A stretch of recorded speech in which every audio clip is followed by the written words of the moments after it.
Good morning, everybody. Almost good afternoon. Thanks for the patience as I took care of a little bit of a technical stuff and getting this all situated in there. So, welcome to the February edition of the Cybersecurity Coordinator Forum. Um, just as a reminder, the TA Cybersecurity team hosts a monthly meeting for Texas school systems, cybersecurity coordinators, technology coordinators, the ESCs, and cybersecurity personnel, and other members of the community that support K-12 cybersecurity efforts.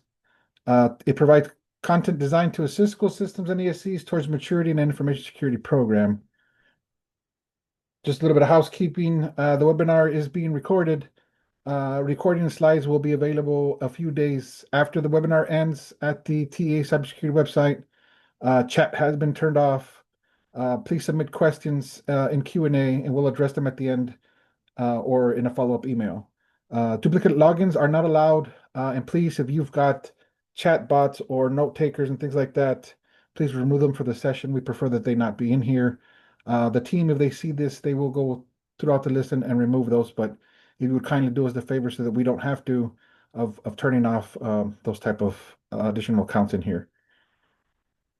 A little bit about me. My name is Aaron Ramirez. I am the Chief Information Security Officer here for TEA.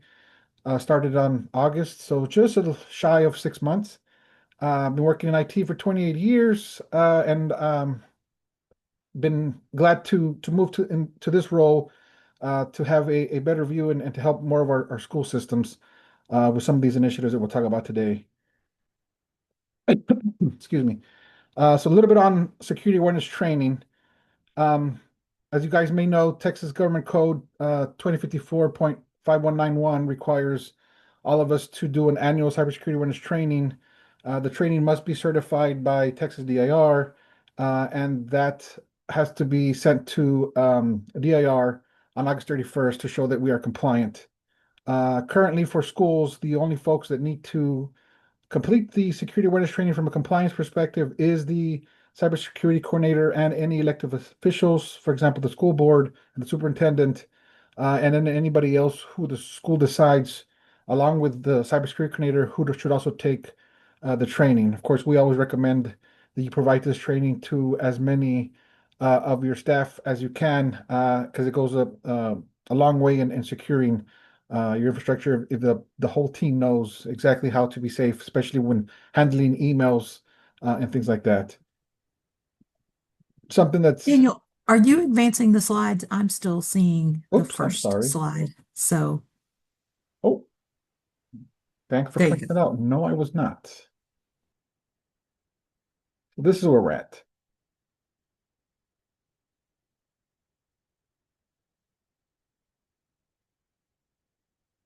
So give me a quick second. I think I found out what the issue is. This is annoying. So something new that's coming down is artificial intelligence training.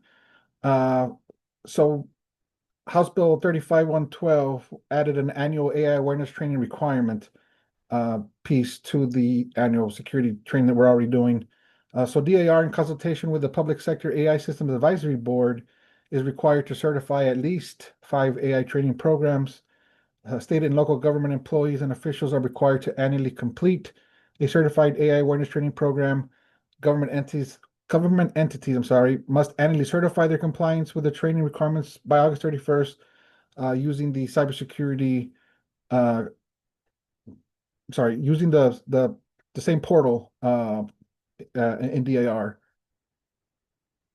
And the link to get any information is included there at the bottom if anybody wants additional information on these requirements. But this is something that DIR has been working on to complete. And I am told that the um, trainings that are approved by DIR should be listed at the end of the month, so in a couple of days or early March at the latest. So they're coming. I know a lot of folks have contacted asking if I have that list yet or where it's going to be provided.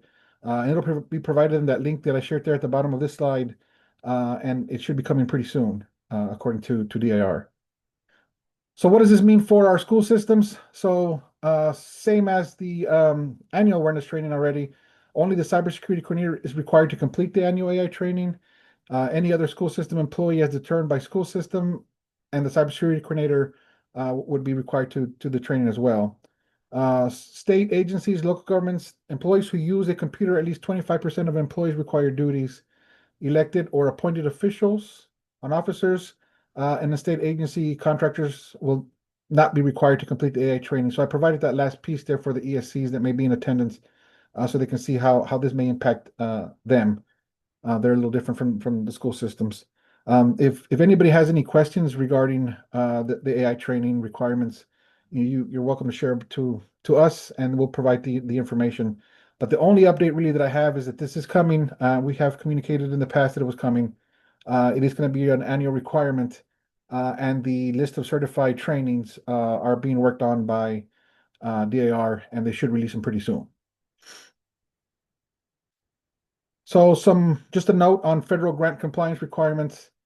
So I don't know if you're aware, but the Federal Office of Management and Budget has 2 CFR 200.303 specifically states it requires federal award recipients and subrecipients to implement reasonable, risk-based cybersecurity and other safeguards to protect PII and sensitive information in compliance with applicable privacy and confidentiality laws.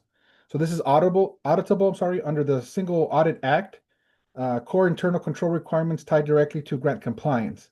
Review by TA Grant Compliance and Administration Office is now going to include this request as part of their review of grants. So please expect that the department will start asking specifically questions on how a school is meeting these requirements for any of the federal grants that any of the schools are participating in or receiving funds from. So it's important to note this. How do we become compliant? How do we demonstrate reasonable, documented, and operational cybersecurity measures as is required? So one, the school should have an officially assigned cybersecurity coordinator, which is a state requirement, not a federal requirement. So that's one place. It shows that the school has an individual who is responsible for the security program. Um, Adopting a cybersecurity framework, for example, the Texas Cybersecurity Framework, which is also a state requirement, would also help support this. Um, Completion of annual cybersecurity awareness training, which is a part of 2054, 5191, which we just spoke about, is another way to demonstrate the compliance requirement. And then to show that devices are protected. For example, the EDR software that we make available as part of the K-12 initiative is a good way to show the work being done by the schools to secure the endpoints where this data may reside. And then an incident response plan was requested part of the EOP last year, and it required a cybersecurity annex. So that document, which you should already have, would be another item that could be provided to show that the school has an incident response plan. So these are the sort of the easy things that would help a school who's receiving federal grant money to show and demonstrate reasonable cybersecurity measures. They're not the only ones, but I point these out because these should be things that the schools are already working on and have already implemented, and sort of the easy lift to show that is being done by the schools for the grants. So let's talk a little bit about the Texas K-12 Cybersecurity Initiative. So just a reminder, in response to the increasing threat of ransomware and other malicious cyber activity targeting school systems across Texas, TA launched the K-12 Cybersecurity Initiative in 2023. The initiative was made possible through funding approved by the 88th Texas legislature, which supported TA's request for dedicated cybersecurity resources to help school systems strengthen their defense and response to emergency cyber risks. The goal of the initiative is to deliver immediate practical solutions to help school systems defend against major cyber incidents such as ransomware attacks. Priority is given to rural school systems, and cybersecurity practitioners are available through regional education service centers to support the implementation of cybersecurity controls aligned within the scope of this initiative.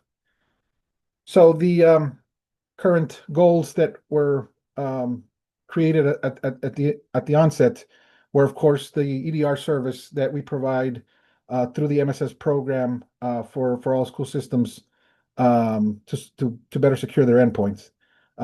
Implementation of MFA for at least staff email systems, ensuring DMARC compliance to protect against phishing and spoofing emails, because that is another vector that often leads to ransomware issues for a school. Then restricting local admin access to minimize risk of unauthorized system changes. Completion of the Texas Cybersecurity Framework Assessment to get a baseline of cybersecurity program and action plans for improving maturity. We provide that obviously at no cost. All these services are provided to assist the schools, and they're at no cost to the schools. And then, of course, the network detection and response, which the pilot is currently closed for any, but we are researching still ways that we can implement this, and we've learned that we might be able to provide some of this service through the RSOCs, and we're currently researching and seeing the feasibility of us doing the service for additional schools through an RSOC. The TA funded grant through the TASI pays for cybersecurity staff at every education service center, and the goal of that is to ensure that the schools receive that support across the state, so that they don't have to do this alone. If the especially are more smaller and rural schools, if they need assistance, they can now request any of these initiative items through the ESC or through the RSOCs for some of the work that's being done as well. And we'll talk about that in a little bit. So still I get questions about how do we enroll in and request these free services. So it starts off with the new customer form. The new customer form is available at the TA website. And once completed, you would send that to DIR. The new customer form does not require any signatures. All it is asking for is who are the contacts that are going to be part of the initiative. And this is the information that DIR will then use to send out the IOC. So the next step then is once DIR receives the new customer form, they will send the interlocal agreement with the proper information to the specific school system, including the contacts that were listed in the new customer form.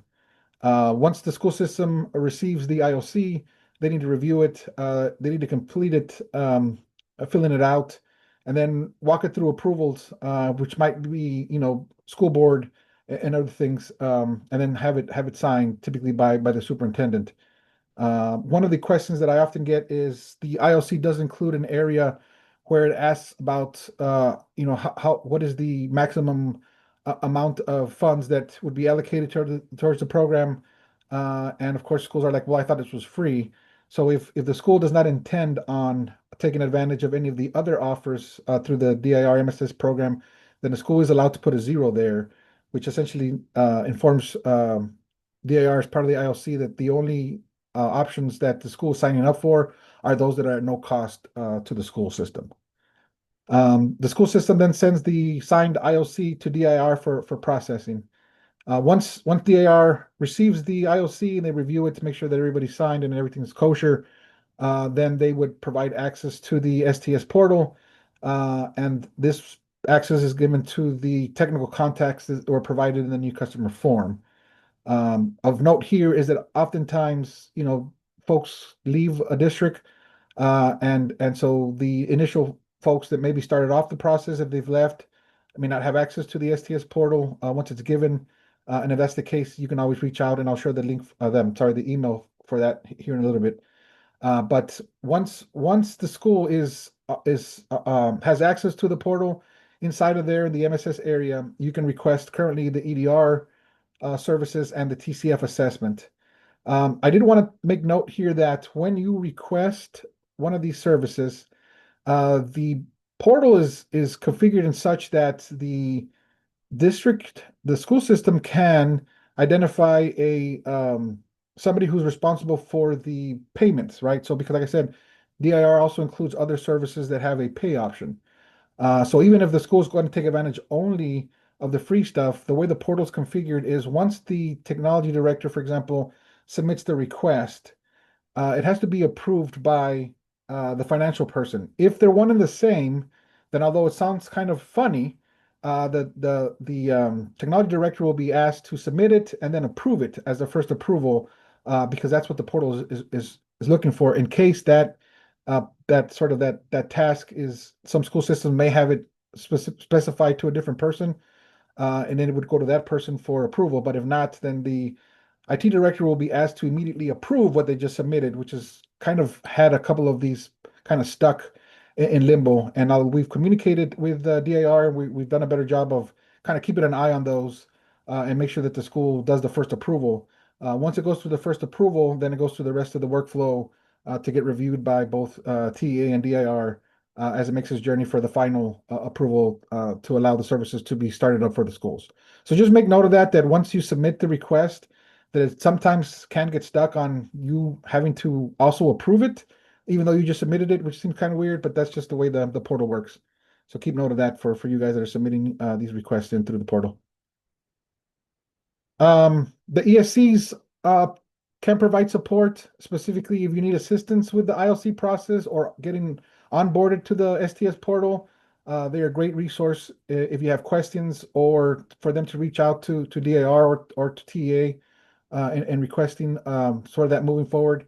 They're for the most part the process is pretty seamless, but again, every now and then, like I said, we do get those that are stuck in there for one reason or another. If you lose access to or need assistance, the ESCs can also help you at that initial stage. The ESCs can also support you in EDR agent deployment. They have the ability to work with you or guide you if that's what you prefer on how to deploy the EDR agents across your systems. They can also provide email domain security specifically on setting up SPF, DKIM, and DMARC. And most of that is just configuration and has no cost associated with it other than the time to have somebody work on it. Multi-factor authentication on all employee email accounts, that can be Microsoft 365 and Google Workspace. And again, most of that is just employee awareness, some configuration, and has no cost. And the ESCs can support you in that as well. And then restricting local admin privileges on devices to make sure that we follow least privilege models. And again, employee awareness and some configuration is all that's needed. And I recommend the school take small steps when enabling that to make sure that it doesn't impact standard, school operations. The current program participation, I updated this from our last time. If you've attended some of my previous recent webinars, some of these slides you'll see are very similar, but this one was updated. So school systems that have onboarded with DIR, there's 688 school systems according to my napkin math. Of that, in EDR, there are 392 school systems that have signed up for the EDR. That equates to 273,000 endpoints across the state that now have the EDR installed. 48,000 plus attacks have been blocked, and 17,000 plus of those have been ransomware threats that were neutralized. So the program has been very successful in helping the schools, stay away from security incidents that would otherwise potentially lead a school to ransomware issues. These numbers continue to rise, and as we've been communicating this off to the school systems the last couple months, and these numbers, there are a couple of school systems that are transitioning some of their services to the RSOC, in those areas that are served by the RSOC because they're getting other services from them. And even though those numbers should show a drop because the numbers when we went through transition, we lose visibility into actual EDR deployments. uh, our numbers continue to increase from the MSS program. So that's a good sign. That means that even though we're losing schools because they're being helped by the RSOC, our numbers still continue to climb. So this is a good sign that we are moving forward and securing the state. So thank you for all you guys that are out there doing the hard work of deploying agents and getting more secure. For the TCF assessments, there are now 71 schools that have signed up, and 47 of those have completed. The rest are in some level of work. Either they're about to finish or they're about to start. But so far, we've had 71 schools that have actually signed up for the assessments. This is great. Individual results from the assessments are kept confidential. I like to stress that to know that the work that is done between the school system and and in this case SAIC is completely shared only between those two. TEA only receives an aggregate of all schools after the assessment is completed to just kind of shows, hey, of all the schools that have reported, these are the individual uh, grades, but they're not tied to a school. So we just have an aggregate of what is. And the importance of that is that we wanted to make sure that schools feel comfortable in doing this, and it's not about TA prying into the current status of the security program for the school systems or whatever, but it is a great tool to allow the schools to understand where they sit and where they need to fill some gaps in the security program. And the end report provided by the assessment does provide that guidance on some of the easy lift things that could be taken care of to increase their maturity, or some of the things that require a sort of a harder lift, and sort of give plans on how long that might take and things like that. So it is a great thing to then share with leadership about how to continue to mature your security program. And then, of course, the NDR pilot, which, like I've said, the 9 schools currently in the pilot are the only ones that were in there. And it is currently closed to any new customers until costs are evaluated. And we are working with different partners to see if we might be able to open this up in a different form to more schools. And we started that conversation for now with the RSOCs. And I will provide additional updates to this when there's something to share. Um, we did send out a survey back in September for a sort of a guidance on how we did in the initiative for the first biennium. And then also additionally to that, we asked the school to let us know what roadblocks or what issues they had with the program so that we could learn. And then we also asked, what are the services that would be beneficial to them, that they considered a priority for them for the next biennium, which is what we're in today. Of note is that the survey was participated by 70% of all of the schools across the state, which I think is a really good number. I would have preferred obviously 100%, but we'll take it. 70% of the schools in the state did respond, and let us know, feedback on the program and their needs. We broke that down into size by schools to see how the participation was across the different school sizes, and it was pretty much 70% across, whether you were a very small school or a very large school. The percentages were good.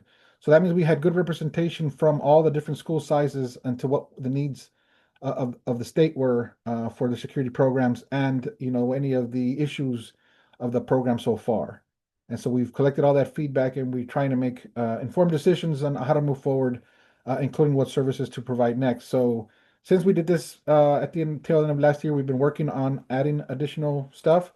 The top identified needs, I should say, that were uh, provided to us by the results of the survey. One was advanced phishing simulations and user training, so essentially security awareness. Email filtering and gateway protection as the next thing that was top priority for schools. Cloud security hardening, specifically for Microsoft 365 and Google Workspace. And then, of course, vulnerability management for our schools. So those were the 4 top asks that we learned from the survey. And so what are we doing then to provide these services? So for this next biennium, which we're started on, is we will be providing cloud email security, and this will be provided in a collaboration with the UTR SOC and TEA, using a product that they're currently leveraging. I've been announcing this for a while, and there has been some hurdles that we had to work through. I think we're finally at the tail end, and we should be able to announce this probably. I'm hopeful, got my fingers crossed, that we should be able to announce the final requirements and the final process next week. So we have a last conversation with UTR SOC on schedule for this Friday, and then that should then allow us then to make final decisions as to how we were going to move forward with this, so that we can make it an announcement and then provide that information. We will share this information with all the schools, and it'll be listed on the K-12 website, so that everybody has that handy once we learn exactly what this is going to look like. We will also be providing the DAR certified security awareness training and phishing simulations. These are in a collaboration with TASI. So TASI is also finalizing this so that we can have the schools start participating and getting this service for that. The one ask that I have for the schools is that if you participate in the security awareness training, that you only request the amount of licenses needed for the folks that you plan on actually requiring the training for, or the phishing simulations for. What I don't want, team, is for us to provide funds to services that are not being used by the school. And so then we can't provide those funds in other areas where schools are needed. So I ask politely that everybody be responsible for what they request, and make sure that what we provide you do use. And as long as it's being used, and as long as it's being helpful to your security program, then we support it 100%. But if it is not something that you definitely need or not going to take full advantage of, then I politely ask that you don't light it up for everybody because that extra license cost could you be the funds for that could be utilized in other areas for the initiative.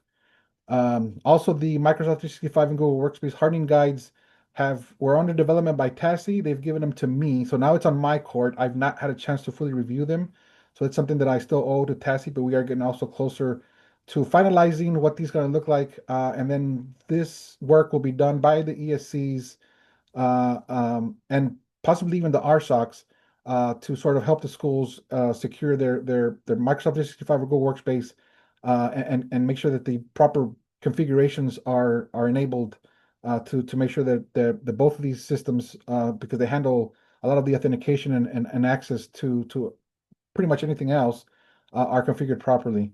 The documents that will be provided, and the guidance that we provided with this is going to be both for the free tiers of both of these services or the paid tiers, so that we want to make sure that their guidance is not just for those that are able to have the higher level of these services, but also those that are currently only on the free versions as well, because there's room for making sure that we have the proper configuration for either one of these. And then we are looking for a software deployment solution to roll out to help roll out EDR agents. And then, of course, if you've already got a solution that helps with that, of course, the limitation won't be on just EDR agents. If the school has needs to deploy other software in a more efficient manner, then the software obviously would be able to be used for that. This is still a work in progress as we've been sort of completing these in sort of in the order listed here and the software deployment solution is something we're almost able to announce, but not just yet. But just know that this is also coming. We continue to say that most of these services are first come, first served. Unfortunately, we have limited funds to support all this work. I wish we had unlimited. If anybody wins the lottery and hits the jackpot big and you're willing to give some of that to us, that'd be awesome. We would put it right into the system.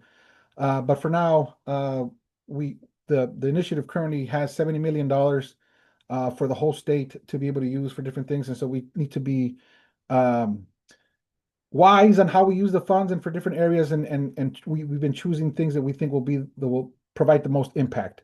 So $35 million of that currently is allocated specifically for the EDR, which is about 65% of that budget. So using rough napkin math, that comes out to about 326,000 EDR agents that we could support with that amount of money. And so the graphic there on the side sort of represents our maximum based on current funds. Uh, the last time I showed this, we were at 256,000 agents deployed, which is 79%. I updated the numbers, kind of scratched out the image there. So we are now at 273,000 agents deployed, which is 84%. And like I mentioned before, we keep having that deployment go higher. So one of the things that we started to do, we started in February, is to communicate out to the schools that we intend on making sure that the schools deploy to what you actually need and not the maximum that you were allowed to get. Because I wanted to remove the misconception that if a school requested 1,000 but only needed 300, that the other 700 are sort of reserved for them. That's not the case because TA is only responsible for the agents that are actually deployed, but having schools sort of hold on to licenses that are not in use makes it difficult for us to plan actual need and ways that we can support additional schools. So some of the larger school systems have been asking for us to support them as well with this product because it is a great way to help secure your endpoints. And some of the larger schools, just like anything else in the state, have budget concerns, right? And so we are trying to give all the folks currently in the program and currently eligible for licenses to use it up. And then starting in April, anything that we have left over, we will open up to additional schools. So we will always, for the schools that we adjust end values to, we will always make them available on an add-on request. But once we reach that high mark, we're going to have to place everybody in a queue as we request additional funds. So we still have space. There's still a lot of agents to deploy before we reach that number, but know that we're getting very close to that upper limit. So if you've been sort of on the fence as to whether or not you should join the program to get this awesome service, I highly recommend that you do that now and you make the decision now. Part of what we're doing, like I said, is sort of trying to better understand actual usage need versus request. So currently, as you can see here, this graph shows the amount of EDR licenses that have been approved for use against what's actually deployed. And as you can see that the amount approved for each school system versus what's actually deployed by each school system, the numbers are extremely low.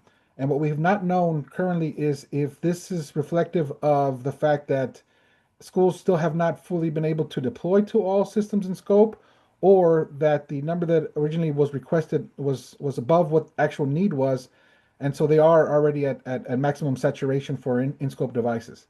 And so I'm hoping that the work that our team has begun to do in February and in March sort of helps um, paint a better picture and allow us to better understand, actual need versus what was actually requested.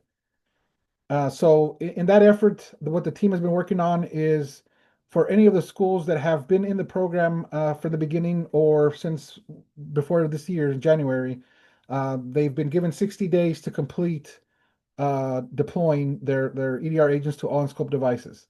On April 3rd, we will get a new count of currently deployed systems, and we will use that amount plus 10% to be the new school's approved amount, and we'll communicate that back out to them so that they're aware. Um, an example that I included there was if a school system had 1,000 agents deployed, and then after receiving the notification, was able to get all the way up to about 450 as of April 2nd, then that would be their new actual need number. So then their new approved count would be adjusted from the 1,000 agents down to 495, which would be their 450 deploy plus 10% to allow that wiggle room as needed. And so as of April 3rd, then that school would be 90% deployed, which is the numbers that we want to see. We want to see schools reach 90% deployment. At that point, if the schools determined that they needed additional endpoints past that, then they can always submit an add-on request. And if additional agents are still available, then they would be allowed to deploy additional agents, and they would have the same type of time frame, 60 days to deploy. The maximum that a school will receive will always remain at 30% of student enrollment, with a minimum of 30 agents and a maximum of 15,000. And so if we adjust numbers, then you still have that maximum allowed amount, but we just want to remove the misconception that anything you currently have approved but not deployed is not really yours. Only agents in actual use are the ones that we will continue to fund for the schools, and so any other funds will be used in other areas. Uh, so for new folks, because we have a lot of these folks coming in new, so anybody who started the program February 1st or afterwards, they're given 90 days to complete deployment. After the 90 days, then the same thing applies. So, we will adjust the numbers to currently deployed plus 10%, and that'll become the final value of what's approved. And similar to our current customers, any of the new ones, they can still submit an add-on request if they determine that above that number is a need. And the same maximum tolerances for 30% of student enrollment still apply to anybody moving forward. So we have not adjusted these numbers for the program and don't intend to at this time. One of the things that I have been asked is some of the schools are moving to the RSOC because the RSOC, some of the RSOCs anyways, are providing unlimited agents, if you will, to include student devices. And so a few schools have asked, hey, so can I move? I'm currently in the MSS program. Can I move to an RSOC because it covers additional devices? And so my only guidance is there is no requirement that you get the EDR from the MSS program. You're welcome to do it through an RSOC, but we don't guide that. So that communication needs to be between the school system and the RSOC to see the feasibility of what that's going to wind up looking like. And I think I have a slide a little bit later on to kind of speak on that. So I'll wait for that. Um, what realignment will do as we complete this in April, this I'm hoping that this will encourage school system to deploy to 100% of in-scope devices now. We have had a few school systems that suffered ransomware incidents that were in the program, which obviously raised eyebrows. But then we come to determine that the school had suffered an incident because they were not fully deployed yet. And so we want to make sure that schools use the licenses to the max capacity and secure all of their in-scope systems, which are all their critical devices.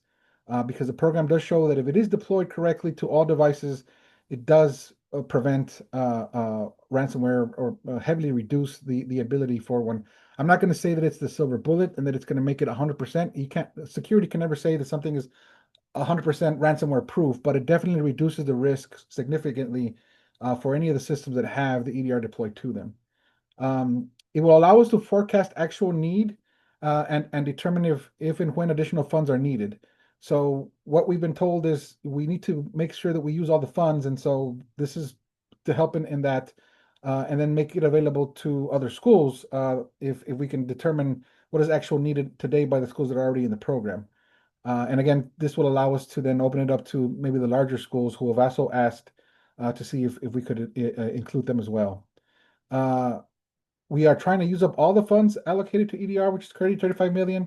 And that again is about 326,000 agents. And then after that, then no additional agents would be approved. However, we would then be able to seek additional funding from the state. And we could, we continue to show like, hey, we're using the money provided. We have additional schools. We would need to show how many schools and what that might look like and have a better understanding of what that needs. So again, the only way we can do that and make sure that we cover as many of the school systems in the state is to make sure that these funds are used for what they're intended to. Otherwise, we need to allocate them to other areas. And we've got at the end of the biennium to show a better usage of these funds. Some schools have asked, well, what can we cover? So any of your on-prem servers should be 100. All 100% of those systems should be covered by your EDR, and this is really where you should start. These are the crown jewels and have the most access to data and access and accounts and everything like that. So I heavily recommend that you secure these first. And then move on to IT staff and central office staff computers, because these are then the folks that have most access to those systems that we just covered in number one, or to SIS and in ERP systems to do the work of the school that has sensitive information. And then as you move down the list, then and as licenses allow, cover all teacher computers because they'd be the next folks, and sometimes two and three are similar. There are teachers and there are staff that have dual duties. So sometimes make sure to cover that. And then all remaining staff computers. So if you still have licenses, coverage does include, for example, any custodial staff and things like that you would think, well, why do I need them? If they have a computer, there are still a potential weak point. And if there's still licenses left over, we want to make sure that the school is 100% covered. So yes, install it even on those type of machines just to make sure that they're secured as well. And then if you still have licenses left over, any student lab computers that remain on campus can also be covered by the service, because anything that stays on the school system network is what we want to make sure is covered by EDR as much as possible. So again, recommend that you start at one and move down the list, but that you eat up all the licenses and especially for one and two that you don't just do partials. We need to make sure that we have complete coverage to make sure that we have the proper coverage needed for these important systems.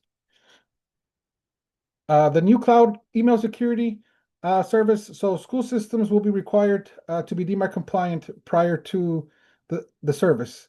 And so this goes back to the service that we're going to leverage, the UT-RSOC for email security. So one of our asks to the RSOCs is that the service won't be as useful if we don't have the schools DMARC compliant. And so the UT-RSOC said that they would assist the schools with this request. And this is an initiative item. It's been there since the beginning. And so we're hoping that this sort of is something that we can increase participation in, to making sure that our email domains are properly protected, to remove spoofing and other issues that happen if we don't have this enabled. And so if a school system is already compliant for this, then you're golden. A school system that's currently not there, the RSOC said that as part of deployment, they will assist you to get there. So it is not a requirement of you requesting the service, but it will be a requirement of you continuing the service, because it won't be as valuable or as secure if you don't have this piece. And so for all the school systems that do take advantage of the email cloud security service, then just please note that we are planning on making DMARC compliance a requirement. The UTRSOC has also told us that they will provide us aggregate reports on threat blocks. and that they will share common threats with the state. So that's additional area that this helps.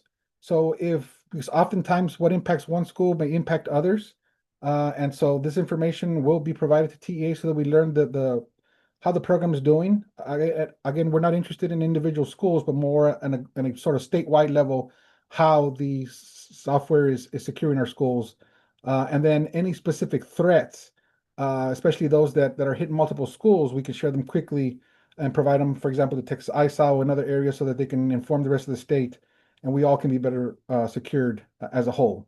So this is a great way, and I'm glad that we're able to partner with the RSOC to be able to do this, because it's definitely going to help improve not only our schools, but the rest of the state agencies that where this communication happens, and there is a lot of communication on security threats that happens internally in the state.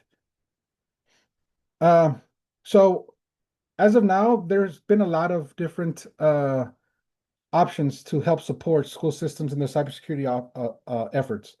And so I wanted to kind of show that a lot of schools in the past, when I communicated with them, it was kind of like, well, we don't have the resources and manpower or in funds to be able to do a lot of these asks from the state. And so what we have been heavily involved in and making sure is that we provide this extra level of support to our schools so that they can. Most of the things through the initiative are sort of things that are no cost to the school, and they have a configuration requirement that does not require them to have to learn anything new. This allows the school systems to then continue with their priority, which is teaching our students what they need to at school, and concentrate on providing the IT technologies for that. But managed EDR, assessments, cloud email security, security simulations, all that, and support from the ESCs makes it so that the schools can further mature their security program with no additional funds needed, and just some support to the groups, the RSOCs and the ESCs that are helping with this. The RSOC services, they provide incident response. If you're signed up with an RSOC, 24/7 monitoring for both managed EDR and the cloud email security, which is coming up soon. They provide tabletop exercises and threat intelligence sharing for the rest of the state. This list, of course, is not all inclusive, but I just wanted to highlight how so far the level of support and help for cyber for our school systems has definitely increased, and we continue to do that as we move forward. So we will have another survey at some point later on, as we complete the current biennium, where we will again ask what did we do, what did we do right, what would we like to move forward. So please keep this in mind, is that our goal, aligned with your goal, is to help you to secure your environment, and increase your security maturity. So wrapping it up here a little bit, as we come to the end of our time, want to remind schools that to update Ask Ted, make sure that your technology coordinator and cybersecurity coordinators are listed in Ask Ted, and are current. If for schools, some of the schools, especially the folks in this audience, may be like, I don't even know how to do that. I'm informed that every school system should have a TED administrator that has access to Ask Ted. So find out from your leadership who that individual is, and have them update whoever your technology coordinator is and your cybersecurity coordinator. Oftentimes, both the state and the ESCs use the information on this list, if they don't have it, to try to find folks, especially when a incident is reported to us by DIR or by other folks. And if we don't have that information handy, we'll look at this place here, and if it's not there, then it just makes getting the information to the proper school system delayed. And sometimes, minutes, lost minutes can mean the difference between having been able to stop an incident or jump right as it actually impacted a school. Um, I also ask that if you don't have current communication with your ESC, that you initiate that contact and let them know who your primary and backups are for anything cyber related, so that in case there is an incident, the ESCs are reached out to first, typically by the state. And so that if that's the case, then that they have the information they need to get the information out to you as quickly as possible. Again, as I mentioned before, the STS portal access is typically only needed when you need to request services. And so depending on when you first started and where we are today, that may be access that a previous employee had, or the password's expired, or whatever the case may be. If you've lost access to the portal, don't fret. You can always email Eddie from DIR, and she can help you regain that access. She will ask a couple of questions to make sure that they're authorized, so it's not like she's going to give access to just anybody, but that is the place to start if you need to reestablish access to the portal. And of course, update all of the above when technology or cybersecurity standards change, because that's important. There's always movement at schools. And so just part of your process should be that once you hire a new or folks move on, that you update these systems so that we always have proper context.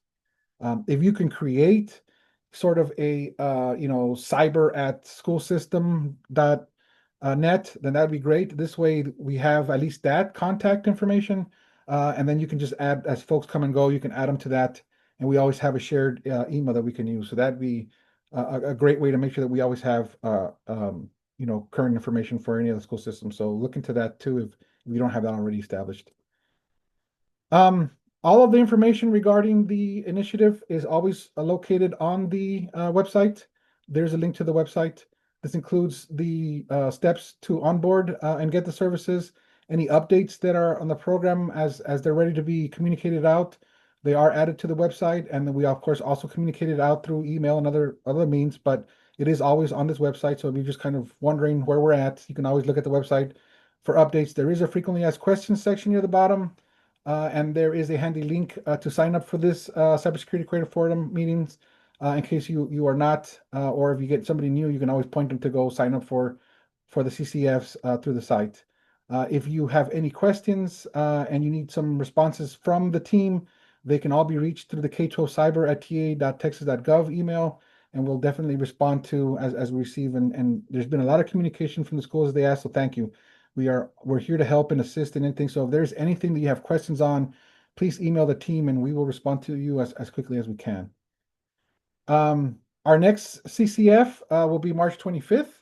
And the link, if you're not currently signed up for there, even though you're here, but maybe you're sharing with somebody else, there's a link for you to sign up.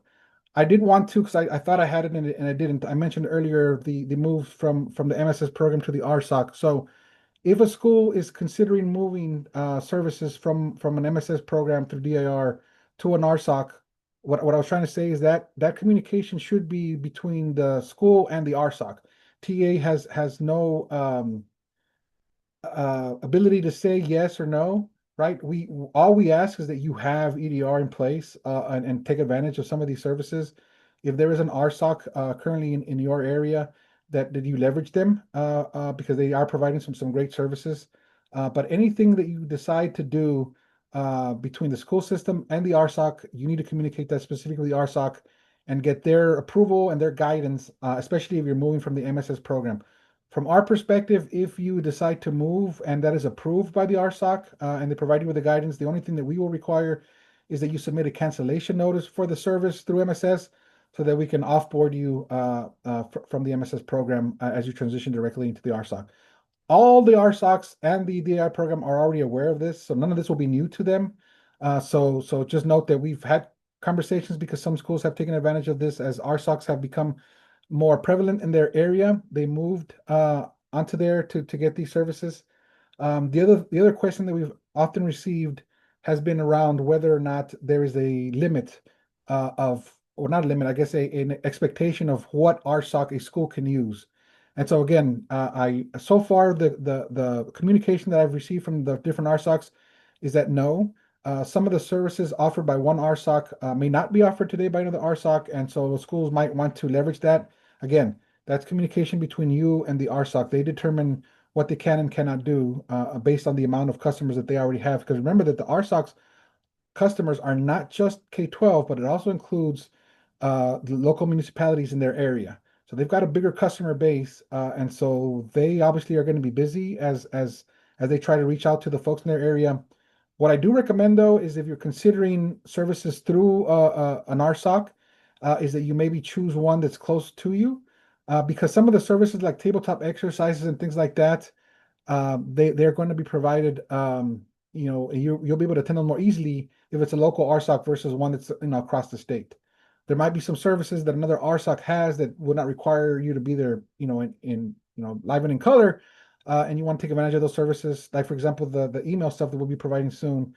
So those type of things, that's communication specifically with the RSOC. Specifically for the email service, that will be handled through TEA in our coordination with the RSOC. So you're not limited to having to be communicating with an RSOC, but any services you receive from an RSOC, including this email service that we're going to stand up and communicate soon, will require an IOC.